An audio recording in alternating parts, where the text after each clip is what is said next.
पूर्णागिरि मैया की, पूर्णागिरि मैया की, पूर्णागिरि मैया की। देखिए, चुनाव आ गया है। यहाँ पे मुझे बहुत सारे नौजवान दिख रहे हैं। कितने नौजवान हैं, जरा हाथ उठाएं।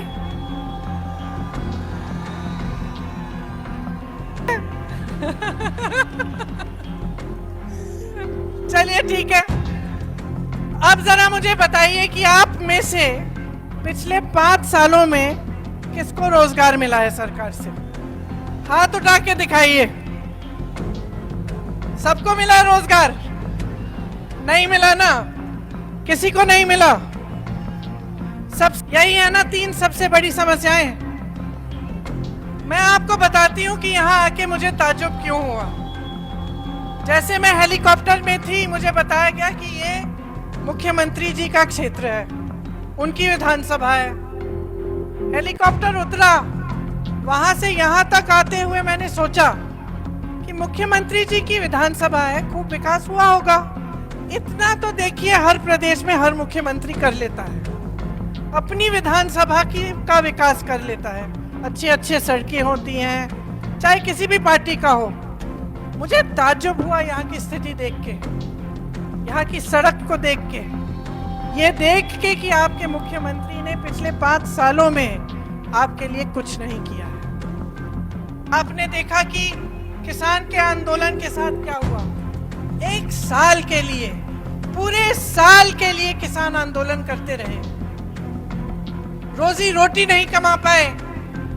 आप ऐसे कानून ला रहे थे जिससे मेहनत करे किसान, फायदा हो बड़े बड़े उद्योगपतियों का। इसीलिए अपनी समझदारी और अपनी विवेक से आपके प्रदेश के और उत्तर प्रदेश के, पंजाब के, हरियाणा के किसानों ने आंदोलन किया।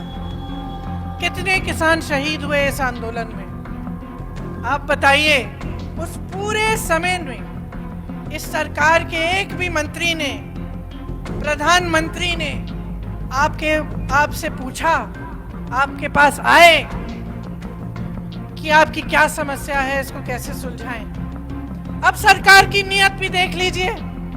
1 साल के लिए किसान आंदोलन कर रहा है, कोई पूछता नहीं है, किसानों तक पहुंचता नहीं है पूछने की कैसा क्या है, क्या समस्या है, कैसे सुलझाएं। चुनाव आने लगा, चुनाव आने से 1 महीने पहले किसान कानून रद्द कर दिए। रद्द करने के बाद भी जब इनसे पूछा गया कि जो शहीद किसान हैं उनके लिए आप क्या करेंगे, उन्होंने कहा शहीद किसान तो है ही नहीं, सूची ही नहीं है हमारे पास, हम क्या करें मदद उनकी। इन्हें बेचने की योजना बना रही है। किसको बेचेगी? उन्हीं 2-3 उद्योगपतियों को जिनको पूरा किसान कानूनों से फायदा होने जा रहा था, उन्हीं को बेचने जा रही है। देश के सारे बंदरगाह किसको बेचे? किसको? देश के सारे हवाई अड्डे किसको बेचे? देश की सारी मीडिया किसके पास है? देश का पूरा पेट्रोलियम, टेक्नोलॉजी, ये सब किसको दे रहे हैं? तो इन 2 लोगों के लिए, इन्हीं 2 उद्योगपतियों के लिए जो प्रधानमंत्री जी के मित्र हैं, उनके लिए पूरे देश की नीतियां चल रही हैं। देश का नहीं बताया किसी ने कि नोटबंदी से उन पर कितना संकट आने वाला था। उसके बाद जीएसटी थोपी गई उन पर। कोरोना आया, कोरोना में लॉकडाउन हुए। सबसे ज्यादा नुकसान किसको हुआ? सबसे ज्यादा नुकसान उन्हीं छोटे व्यापारियों को हुआ जो इस देश की रीढ़ की हड्डी है। मैं क्यों कह रही हूं कि आप इस देश की रीढ़ की हड्डी हैं? क्योंकि रोजगार पैदा करने वाले यही छोटे और माध्यम व्यापारी हैं। कोई अडानी जी और अंबानी जी नहीं पैदा कर रहे हैं रोजगार आपके लिए।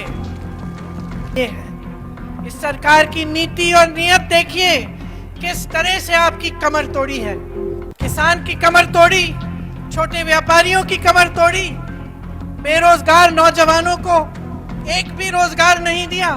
28,000 रोजगार खाली पड़े हैं, पद खाली पड़े हैं सरकार में, उत्तराखंड की सरकार में। क्या उनको 28,000 बेरोजगार युवा नहीं मिले?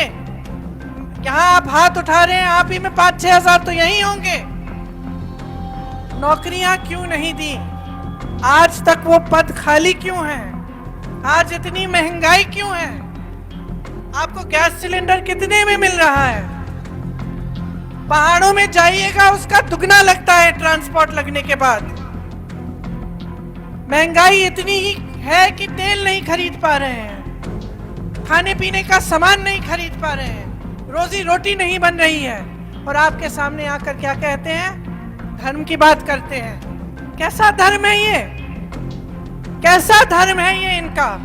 सबसे बड़ा धर्म एक नेता का क्या होता है? जनता की सेवा, जनता की सुविधा, जनता का विकास। और आज तमाम भाजपा के नेता आपके मुख्यमंत्री से शुरू होकर देश के प्रधानमंत्री तक सिर्फ अपने विकास के बारे में सोच रहे हैं, सिर्फ अपनी सुविधाओं के बारे में, सिर्फ अपने बड़े बड़े उद्योगपति दोस्तों के बारे में। आपके बारे में कोई नहीं सोच रहा। अगर आपके बारे में कोई सोच रहा होता तो इतनी बड़ी तादाद में मेरे नौजवान भाइयों और बहन आप अपने हाथ नहीं उठाते। जब मैं पूछती आपसे कि किसी को रोजगार मिला है कि नहीं मिला, तो आपका हाथ नीचे नहीं जाता।